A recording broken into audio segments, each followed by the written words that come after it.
Come கணபதையே நமஹ. உலகெங்கும் வாழும் ஸ்பிரிச்சுவல் டாக்ஸ் நேயர்களே, உங்கள் அத்துணை பேருக்கும் உங்கள் ஆத்மார்த்த ஜோதிடர் ப்ரொஃபஸர் டாக்டர் நங்கநல்லூர் பஞ்சநாதரின் இனிய வணக்கங்கள், வாழ்த்துக்கள். மனிதர்கள் ஒவ்வொருவரும் கடுமையாக உழைக்கிறோம். கடுமையாக உழைத்தும் பல நேரங்களில் நம்ம சம்பாதிக்கக்கூடிய பணங்கள் கையில் நிற்பதில்லை. இல்லை, கஷ்டப்பட்டு வீடு கட்டுறோம். அந்த வீடு கட்டிய பிறகு நமக்கு நிறைய பாதிப்புகள் வருகிறது.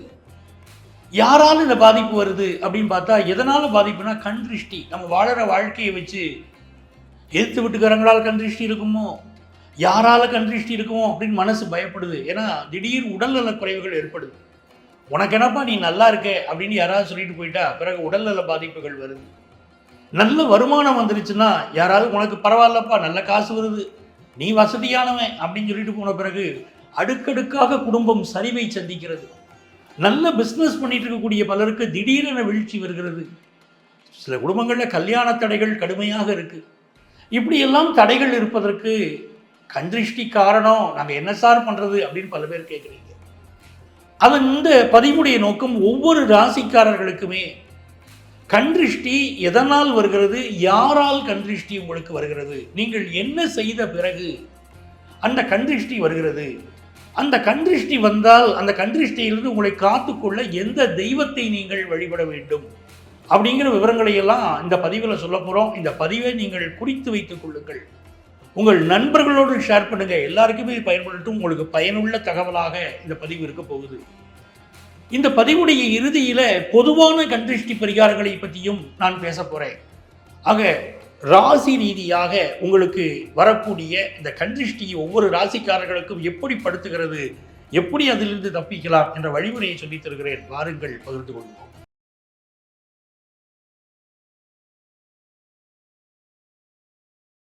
நல்ல இனிய சிந்தனையுடைய கன்னிராசி அன்பர்களே, குடும்பத்தில் பிறருக்காக வாழக்கூடிய ஒரு நல்ல தன்மையை கடவுள் கொடுத்தார். ஒரு கன்னிராசிக்காரர் கடுமையாக உழைத்து தன்னுடைய சகோதரர்களை முன்னேற்றுவார், தன்னுடைய குடும்பத்தை முன்னேற்றுவார். இளம் வயதில் பார்த்தீங்கன்னா இவர் குடும்பத்திற்காகவே வாழ்ந்திருப்பார். பல கன்னிராசிக்காரர்கள் அப்படி உண்டு. அப்படி நல்ல மனிதர்கள் கன்னிராசிக்காரர்கள். ஆனால் கன்னிராசிக்காரர்கள் வாழ்க்கையில் கண் திருஷ்டியினாலே வரக்கூடிய துன்பங்கள் என்பது கொஞ்ச நஞ்சம் இல்லை. கன்னிராசிக்காரர்களுக்கு மிகப்பெரிய கண் திருஷ்டியினால திருமண வாழ்க்கை பாதிக்கப்பட்டவர்கள் பல பேர். மனமொத்த தம்பதிகளாக இருப்பாங்க. கல்யாணம் ஃபிக்ஸ் ஆகணும்னு ஆசாசையாக பழகியிருப்பாங்க. மனைவியை கூட்டி சந்தோஷமாக தேனியில் போயிருப்பாங்க. கல்யாணம் ஃபிக்ஸ் ஆனோடனே 2 பேரும் வெளியே சுற்ற ஆரம்பிச்சிருவாங்க. ரொம்ப ஆசையாக இருப்பாங்க. அப்படிப்பட்ட கன்னிராசிக்காரர்களுக்கு திருமண வாழ்க்கையில் தன்னுடைய லைஃப் பார்ட்னர், தன்னுடைய மனைவி, தன்னுடைய கணவன், தன்னுடைய கருத்துக்கு ஒத்து வரல அப்படின்னு சின்னதாக சண்டை தொடங்கும் கண் திருஷ்டியினால். கண் திருஷ்டியினால பிறர் எப்படிப்பட்ட ஜோடியாக இருக்காங்க பாரு. 2 பேரும் ஜோடியாக வெளியே போவாங்க வருவாங்க. அப்படி போகிறத பார்த்துட்டு பலருக்கு வைத்தறிச்சலாக இருக்கும். இவன் பாரு, ஆஃபீஸ்லேருந்து முன்னால் டயத்துக்கு வரமாட்டான், இப்போ டயத்துக்கு வரான், பொண்டாட்டியை கூட்டிகிட்டு வெளியே போகிறான், பைக்கில் கூட்டிகிட்டு போகிறான், காரில் கூட்டிகிட்டு போகிறான், வெளியூருக்கெல்லாம் கூட்டிகிட்டு போகிறான் அப்படின்னு பலர் பொறாமைப்படுவார்கள். திருமணத்திற்கு பிறகு மிக கடுமையான கண் திருஷ்டியை சந்தித்த கன்னிராசிக்காரர்களை பார்க்கிறேன். அந்த கண் திருஷ்டிக்கு இரையாகி பல காலங்கள் தன்னுடைய வாழ்க்கையில் கணவன் மனைவிக்கு இடையில் அவங்களுக்கு பிரச்சனையாகவே இருந்துக்கிட்டு இருக்கு. பல கன்னிராசிக்காரங்களுக்கு புரியல, ஏன் நம்ம பொண்டாட்டியோட பிரச்சனை, புருஷனோட பிரச்சனைன்னு. கண் திருஷ்டி காரணம் 2ஆம் இடத்திற்கு அதிபதியாக இருக்கக்கூடிய சுக்கிர பகவான். கன்னிராசிக்கு 2ஆம் இடத்திற்கு அதிபதியாக இருக்கக்கூடிய சுக்கிர பகவான் ராசியில் நீச்சமடைகிறார். ஆகவே திருமண வாழ்க்கையில் உங்களுடைய வாழ்க்கையை பார்த்து, உங்கள் வாழ்க்கையில் நீங்கள் உயர்வதை பார்த்து திருஷ்டி விழுது. சிலர் கன்னிராசிக்காரங்களுக்கு கல்யாணம் ஆகும் போதே சொந்த வீடு இருக்கும். கல்யாணம் ஆகும் போதே அவருக்கு சொந்த வீடும்பாங்க. கன்னிராசி பெண்ணுக்கு ஒரு கணவர் அமைவார். அப்போவே அவருக்கு சொந்த வீடோடையே வருவார். அப்படின்னா அக்கம் பக்கத்தில் உள்ளவங்களுடைய வயிற்றெரிச்சல், சொந்தக்காரர்களுடைய வயிற்றெரிச்சல் ரொம்ப அதிகமாக இருக்கும். அதே போல் ஒரு கார், கல்யாணத்துக்கு அந்த பையனுக்கு ஒரு கார் ப்ரெசன்ட் பண்ணுறாங்க. சில குடும்பங்களில் அப்படி பண்ணுறாங்க. அவனுக்கு ஏதோ ஒரு ப்ரெசன்ட் பண்ணுறாங்க. என்னுடைய மகள் அங்கே போய் நல்லா இருக்கட்டும் அப்படின்னு சொல்லி ஒரு கார் கொடுக்குறாங்க வச்சுக்கோங்களேன். அதை பார்த்துட்டு பல பேருக்கு பெரிய வயிற்றுச்சலாக இருக்குது. நிறைய பேருக்கு அதனால விபத்து ஏற்படுகிறது.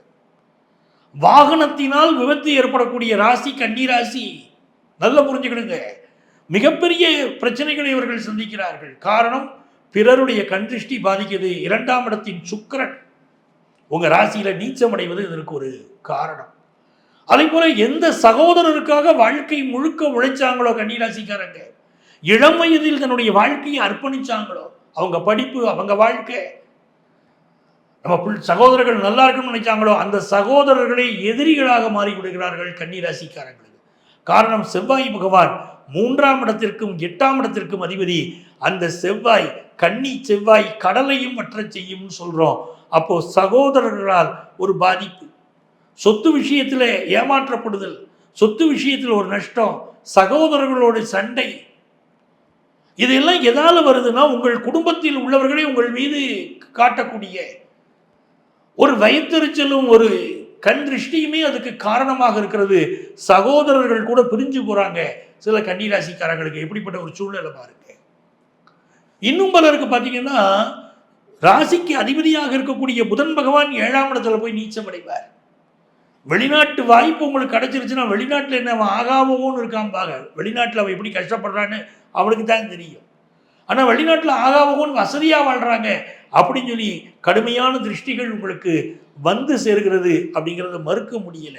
அப்படிப்பட்ட ஒரு சூழ்நிலை இருக்கு. குழந்தை பிறந்த பிறகு, நல்ல கேட்டுக்கிடுங்க, குழந்தை பிறந்த பிறகு மிக கடுமையான திருஷ்டிகள் இவர்களுக்கு வருகிறது. கன்னிராசிக்காரங்களுக்கு 5ஆம் இடத்துல குரு நீச்சம். குழந்தை பிறந்த பிறகு கடுமையான இவர்களுக்கு இந்த குடும்பத்திற்கு பாதிப்பு வருகிறது. அந்த குழந்தைக்கு உடல்நல பாதிப்பு வருது. சில பேர் கன்னிராசிக்காரங்க குடும்பங்களில் பிரெக்னன்சி வந்தா பாதியில கருக்கலைகிற அளவுக்கு கண் திருஷ்டி வருது. கடுமையான கண் திருஷ்டி வருது. நல்லா தானே இருந்துச்சு, எல்லாம் நல்லா தான் போயிட்டு இருக்கு, ஏன் இப்படி ஆச்சுன்னு தெரியலையே, குழந்தை வயத்துல நிக்கலையே அப்படின்னு வேதனைப்படுறாங்க. இவங்களை நோக்கி ஜாதகத்தை எடுத்துக்கிட்டு ஓடி வராங்க. சார் என்ன சார் நடக்குதுன்னு தெரியலையே, எங்களை சுற்றி இப்படி பிரச்சனையாகுதுங்கிறாங்க. பதவி கிடைத்த பிறகு, நல்ல வருமானத்தோடு பதவி கிடைக்குது, ஒரு நல்ல பதவி, நல்ல ப்ரமோஷன் இப்படி கிடைக்குது. கண் திருஷ்டியினாலே உடனே உங்களுக்கு அடிபடுகிறது. கண் திருஷ்டியினாலே உங்கள் வாழ்க்கையில பிரச்சனை வருகிறது. இப்படி பல்வேறு விதமான பிரச்சனைகள் கன்னிராசிக்காரங்களுக்கு ஏற்படுது. அப்ப நல்லா உழைச்சாலும் இந்த ஊர்ல வாழ விட மாட்டாங்க, சும்மா இருந்தாலும் திருஷ்டி போடுவாங்க, எதை எடுத்தாலும் திருஷ்டியா இருக்கே அப்படின்னு கவலைப்படுறீங்க. இந்த காலகட்டத்தில் கண் திருஷ்டியிலிருந்து எப்படி தப்பித்துக் கொள்வது? யாரை வழிபட்டால் நம்ம கண் திருஷ்டியிலிருந்து தப்பிக்க முடியும்னா, கன்னிராசிக்காரர்கள் வழிபட வேண்டிய தெய்வம் காஞ்சி காமாட்சி. காஞ்சி சென்று காமாட்சியை வழிபடணும். எப்போ வழிபடணும்னா சித்திரை நட்சத்திரத்தன்று வழிபடணும். காஞ்சி காமாட்சியை சித்திரை நட்சத்திரத்தன்று வழிபட்டு, அந்த காஞ்சி காமாட்சியை நீங்கள் மனதார வழிபடணும். வழிபட்டு திருஷ்டி விலகணும் அப்படின்னு வழிபட்டுட்டு வந்தீங்கன்னா உங்கள் குடும்பத்தில் இருக்கக்கூடிய திருஷ்டி விலகிறத பார்க்கலாம். அதற்கு பிறகு ஒவ்வொரு சித்திரை நட்சத்திரத்தன்றும் உங்களுடைய வீட்டில் நீங்கள் காமாட்சி விளக்கேற்றி வழிபாடு செய்கிறோம். நல்லா கேட்டுக்கோங்க, வீட்டில் அகல் விளக்கு, மண் அகல் விளக்கு ஏற்றி கும்பிடக்கூடாது. உங்கள் வீட்டில் என்ன பண்ணணும், காமாட்சி விளக்கு, காமாட்சி விளக்கு ஏற்றி நீங்கள் ஒவ்வொரு சித்திரை நட்சத்திரத்தன்றும் வழிபாடு செய்யணும். அப்படி வழிபாடு செய்து வருகிற போது உங்களுக்கு இருக்கக்கூடிய திருஷ்டி விலகுவதை கண்கூடாக பார்க்கலாம். அதே போல அருகில் இருக்கக்கூடிய கோயிலில் எலுமிச்சம்பழத்தை நீங்கள் திரிசூலத்திலே குத்தி வைத்தாலும் உங்களுக்கு வரக்கூடிய திருஷ்டிகள் விலகுவதை கண்டிப்பாக நீங்கள் உணர முடியும். என் அன்பு நேயர்களே, இவ்வளவு நேரம் கண் திருஷ்டியினால உங்களுக்கு வரக்கூடிய, உங்கள் ராசிக்கு வரக்கூடிய பாதிப்புகளை சொன்னேன். எந்த தெய்வத்தை வழிபட்டால் இந்த கண் திருஷ்டியிலிருந்து நீங்கள் முழுமையாக விடுபடலாம்னு சொன்னேன். பல அன்பர்கள் கேட்கக்கூடிய கேள்வி, பொதுவான கண் திருஷ்டி பரிகாரம் எங்களுக்கு உண்டான்னு கேட்குறீங்க. பொதுவாகவே இந்த கண் திருஷ்டிக்கு எப்படி சுத்தி போடுவதுன்னு அப்படின்னு கேட்குறீங்க. கண் திருஷ்டி ஒருவருக்கு ஏற்பட்டு விட்டால் அதுக்கு முதல்ல என்ன செய்யணும் அப்படின்னு பார்த்தீங்கன்னா, அவரை வடக்கு நோக்கி உட்கார்த்தி வைக்கிறோம். யாருக்கு கண் திருஷ்டி இருக்கிறதோ அவர்களை வடக்கு நோக்கி உட்கார்த்தி வைக்கிறோம். அந்த வடக்கு நோக்கி உட்கார்த்தி வைத்து கையிலே கல் உப்பு, அதுதான் முக்கியம், கல் உப்பை எடுத்துக்கொண்டு உச்சந்தலையிலிருந்து உள்ளங்கால் வரை 3 முறை வலது பக்கமாக சுற்றி, பிறகு அவருடைய உச்சந்தலையிலிருந்து உள்ளங்கால் வரை இடது பக்கமாக 3 முறை சுற்றி அவர்களை கிழக்கு நோக்கி திரும்பிக் கொள்ளுங்கள் அப்படின்னு சொல்லிடணும். இதுதான் முறை. பிறகு இந்த கல் உப்பை கொண்டு போய் உங்கள் வீட்டில் வாஷ் பேஸ்லேயே தண்ணீர் போகக்கூடிய இடங்களில் கரைத்து விடலாம். சில பேர் வீடுகளில் ஸ்டவ்வில் அதை போட்டு எரிச்சிடுறாங்க. தண்ணீரில் கரைத்து விட்டாலும் போதும். இது ஒரு முறை. இன்னொரு முறை கண் திருஷ்டி கழிக்கக்கூடிய முறை செவ்வாய்க்கிழமை வியாழக்கிழமைகளில் பொதுவாக கண்திருஷ்டி நீக்குவதற்கான இந்த பரிகாரங்களை பண்ணுறாங்க. இன்னொரு முறை என்ன இருக்குன்னு பார்த்தீங்கன்னா, காய்ந்த மிளகாய் இருக்குது பார்த்தீங்களா, அந்த காய்ந்த மிளகாய், சிறிது கல் உப்பு இதை எடுத்துக்கொண்டு, நான் முன்னரே சொன்னது போல ஒருத்தரை உட்காத்தி வச்சு, வடக்கு நோக்கி உட்காத்தி வச்சு, வலதுபுறமாக 3 முறையும் இடதுபுறமாக 3 முறையும் சொல்லி அவரை சுற்றி விட்டு, பிறகு அந்த காய்ந்த மிளகாயை கொண்டு போய் எரிச்சு விடுவாங்க. இது ஒரு முறை இருக்கிறது.